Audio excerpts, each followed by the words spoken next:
saat ini kami kelompok 2 ingin memaparkan materi dengan topik pengukuran antropometri. Dengan nama-nama anggota kelompok kami yaitu ada Rasya Ratulangi, Aikata Holending, Hanif bin Smith, Darin Rumate, Kerin Kolamban, Janet Bane, Afifa Bukasa, Karnina Kaunang, Nunik Banurea, Cheryl Runtu, Marsyanda Membunan, dan Siti Memuat.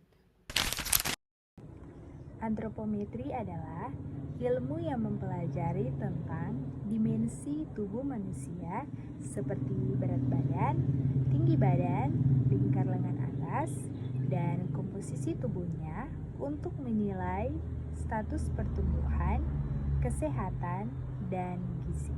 Selanjutnya kita masuk dalam IMT, yaitu indeks massa tubuh, yaitu ukuran yang membandingkan berat badan dan juga tinggi badan seseorang.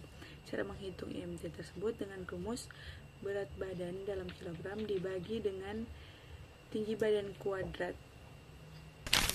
Berikut adalah kategori IMT yang digunakan di Indonesia. Yang pertama, kurus. IMT-nya kurang dari 17,0.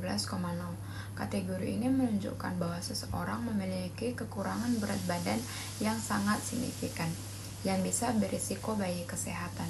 Kekurangan berat badan tingkat berat ini dapat meningkatkan risiko malnutrisi atau masalah kesehatan lainnya.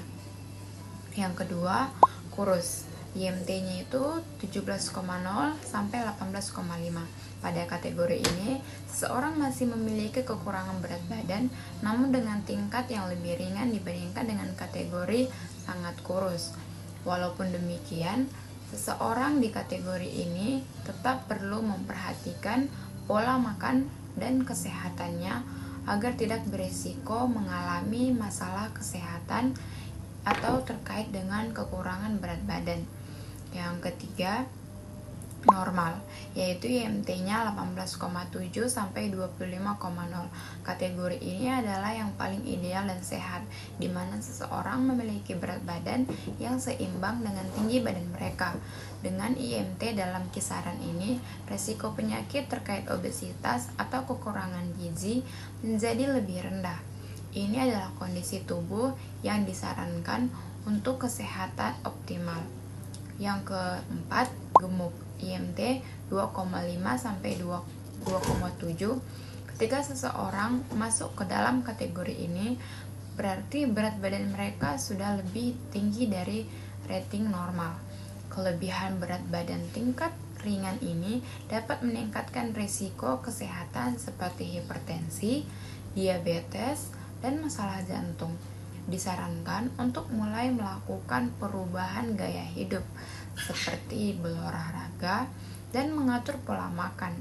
Yang kelima, obesitas. IMT-nya lebih dari 27,0.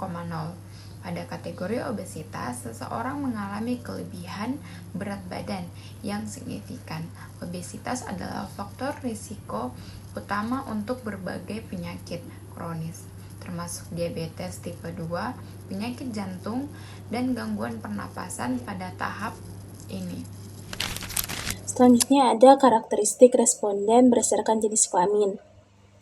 Secara keseluruhan, responden yang terlibat dalam kegiatan surveillance gizi ini berjumlah 230 orang.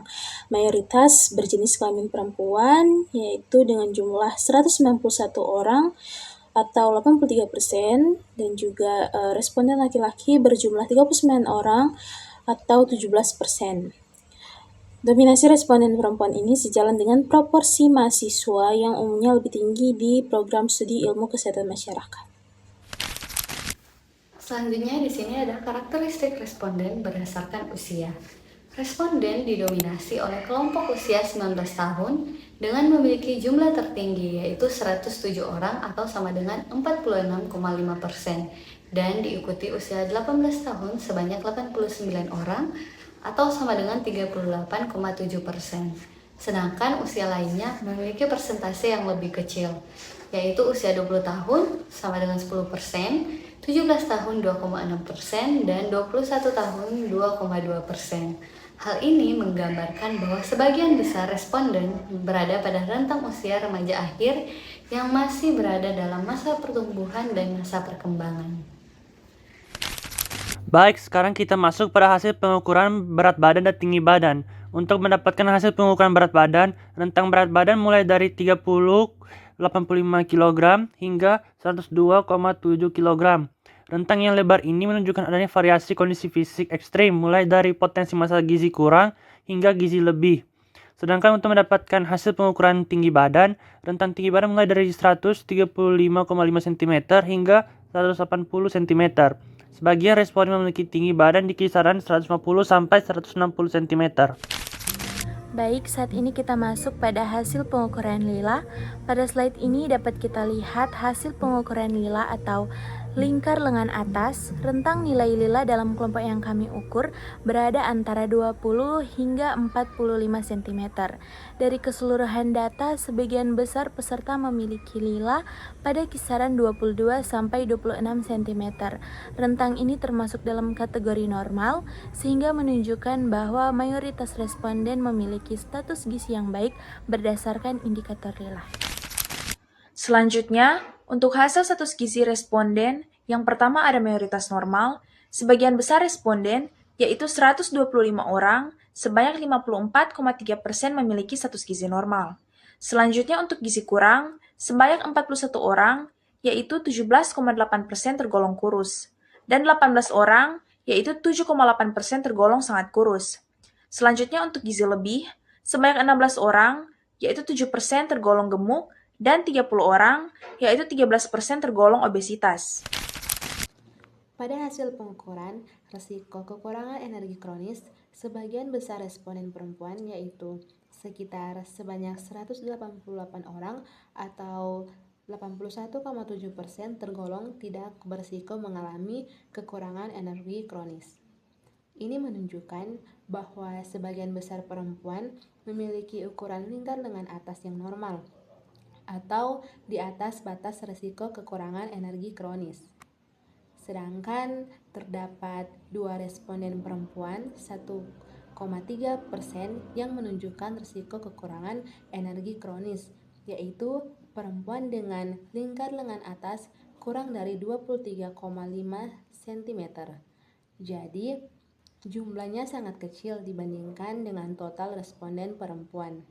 Sementara itu, sekitar 17% responden laki-laki tidak diukur karena pemeriksaan lingkar lengan atas lebih relevan untuk perempuan usia sensitif. Dan yang terakhir itu ada kesimpulan, di mana secara keseluruhan hasil surveillance gizi menunjukkan bahwa status gizi mahasiswa semester 3 di FKM Universitas Samratulangi mayoritas berada pada kategori normal 54,3%. Namun, variasi status gizi tetap terlihat, termasuk proporsi kurus 17,8%, obesitas 13,0%, sangat kurus 7,8%, dan gemuk 7%. Pada penilaian risiko kekurangan energi kronis, menggunakan lingkar lengan atas lila, hanya 1,3% responden perempuan yang teridentifikasi berisiko. Kegiatan ini mempertegas pentingnya pemahaman dan penerapan teknik pengukuran antropometri yang akurat sebagai dasar data yang valid untuk perencanaan dan evaluasi program gizi yang lebih efektif di masa depan. Terima kasih.